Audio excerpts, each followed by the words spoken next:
Good afternoon. The political catchup में आज हम लोग बात करने जा रहे हैं शक्ति, सत्ता और वैधता के ऊपर। ये तीन ऐसी अवधारणाएं हैं जो निश्चित तौर से अगर कही जाए कि पॉलिटिकल साइंस के जो कोर कॉन्सेप्ट्स हैं उसमें इन तीनों को आप शामिल कर सकते हैं। दूसरे के आचरण को अपने लक्ष्य के अनुसार प्रभावित करने की जो क्षमता है उसे शक्ति कहा जाता है। यहाँ पे जो पावर है उसको as a capacity to influence और इम्पैक्ट ऑन अदर्स की बात मैकाइवर ने द वेव ऑफ गवर्नमेंट में लिखा कि यह एक ऐसी क्षमता है जिसमें दूसरों से काम लिया जाता है या आज्ञा पालन करवाया जाता है। कुछ लोगों ने इसे शक्ति को बल प्रयोग की योग्यता है, न कि वास्तविक प्रयोग है। तो कहीं ना कहीं योग्यता, क्षमता, ये सारी जो शब्दावलियाँ हैं वो शक्ति के साथ जुड़ी हुई। हालांकि बल और प्रभाव से मिलता जुलता शब्द दिखाई देता है ये, लेकिन यह भिन्न है। शक्ति और बल को एक मान लिया जाता है, लेकिन वास्तव में दोनों में अंतर है। शक्ति प्रचंड बल है, जबकि बल प्रकार शक्ति। जब एक पुलिस वाला किसी अपराधी को पकड़ने जाता है तब वह शक्ति का प्रयोग करता है, लेकिन अपराधी पर डंडे बरसाने की जो स्थिति है वह बल प्रयोग करने के रूप में देखा जा सकता है। शक्ति के विभिन्न रूप या शक्ति के विविध आयाम हैं, अलग अलग दृष्टिकोण से देखा जा सकता है उसको।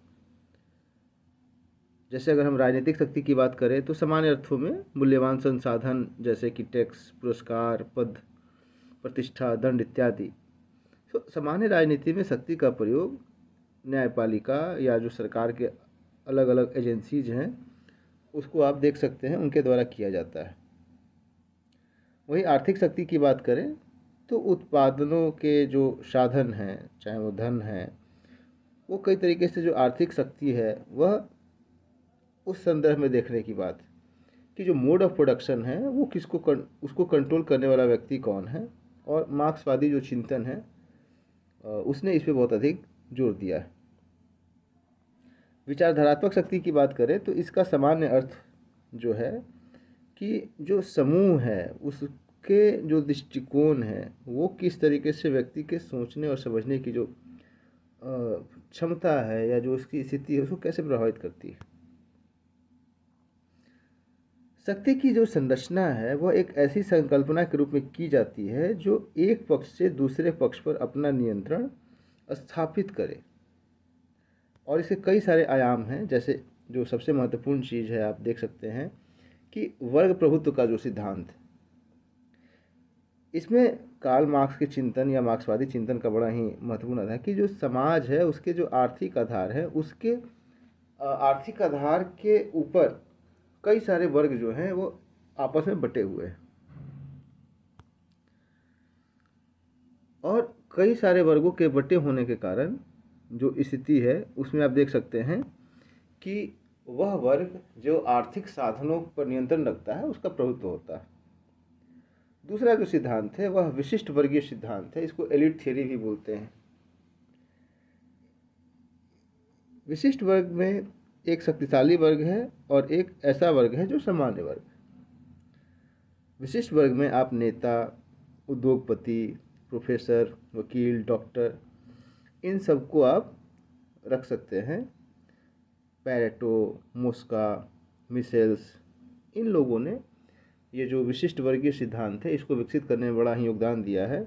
और आप कह सकते हैं कि जो एलीट थियरी है उसके ये सारे जो लोग हैं वो पायनियर्स हैं जिन्होंने इसको डेवलप किया है।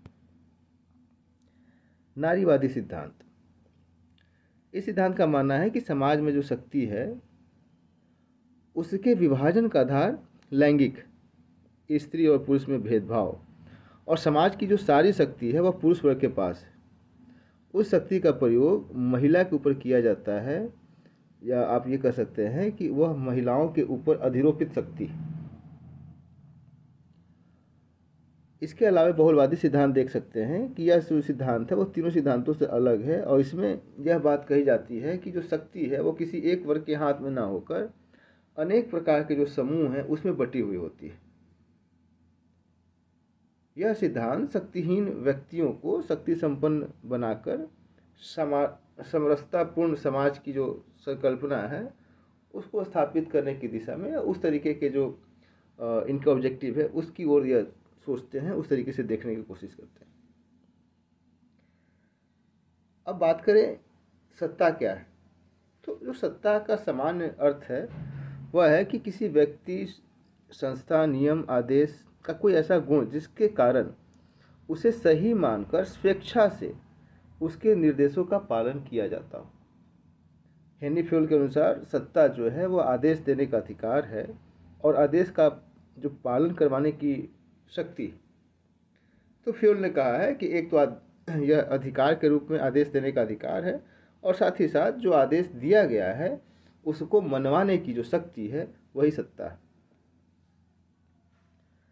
अब बात करें कि जो सत्ता के प्रकार हैं या जो सत्ता के आधार हैं वे क्या हैं, तो आप देख सकते हैं कि विश्वास, एकरूपता, लोकहित, दबाव, ये जो चीज़ें हैं एक तरीके से ये बहुत ही महत्वपूर्ण हो जाते हैं एक बेस देने में, या आप कह सकते हैं कि जो सत्ता है वह इन्हीं सारी चीज़ों पे अवलंबित होती है। अब बात करें कि सत्ता का जो वर्गीकरण है, सत्ता को जिस तरीके से डिफाइन करने की बात कही गई है, मैक्स वेबर का नाम इससे बड़ा ही महत्वपूर्ण है। उन्होंने सत्ता के 3 अलग अलग आयाम बताए हैं, जिन्होंने परंपरागत सत्ता, करिश्माई सत्ता और कानूनी या तर्कसंगत सत्ता के रूप में विभाजित किया है। अब परंपरागत सत्ता इस प्रकार की जो सत्ता होती है उसमें ये माना जाता है कि जो व्यक्ति है या जो वंश परंपरा के अनुसार सत्ता का प्रयोग कर रहे हैं, सत्ता उसी के पास बनी रहनी चाहिए।